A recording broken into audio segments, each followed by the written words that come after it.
દેશના યશસ્વી પ્રધાનમંત્રી આદરણીય નરેન્દ્રભાઈ મોદી સાહેબના માર્ગદર્શન હેઠળ રાષ્ટ્રનાયક વિશ્વના લોહ પુરુષ સરદાર પટેલ સાહેબના 150મી જન્મ જયંતિના આ અવસરને સમગ્ર રાષ્ટ્રમાં એકતા યાત્રાના સ્વરૂપે એક રાષ્ટ્ર શ્રેષ્ઠ રાષ્ટ્ર યોજના હેઠળ જ્યારે આપણે આ 150મી જન્મ જયંતિ ઉજવીએ છીએ ત્યારે રાષ્ટ્રીય યાત્રાઓ પણ થવાની છે, રાજકીય કક્ષાની પણ યાત્રાઓ થવાની છે અને આજે ખેડા જિલ્લામાં સરદાર સાહેબના જન્મ સ્થળે આ યાત્રાનું સમાપન થઈ રહ્યું છે।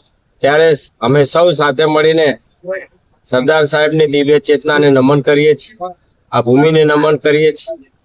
દેશના પ્રધાનમંત્રી સાહેબનો પણ આગ્રહ છે કે નવી પેઢી સુધી સરદાર સાહેબના જીવન કવન, સરદાર સાહેબના ગુણ દર્શન પહોંચે, તેમાંથી પ્રેરણા મેળવે।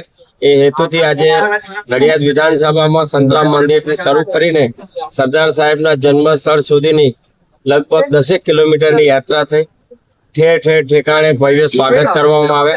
અનેક લોકો, નવી પેઢી અને વૃદ્ધો, મહિલાઓ, યુવાનો સૌ જોડાયા અને આ ભવ્ય સ્વાગતની સાથે સાથે જે ઉત્સાહ અને ઉમંગ એમનો જોયો તે જે રીતે આજે પણ તમે જોઈ શકો છો કે વિશાળ જનસભા પણ હમણાં થોડી ક્ષણોમાં થવાની છે। ત્યારે સરદાર સાહેબ માટે સૌને આદર છે, શ્રદ્ધા છે અને સૌ સરદાર સાહેબને નમન કરવા આજે અહીંયા ઉપસ્થિત છે।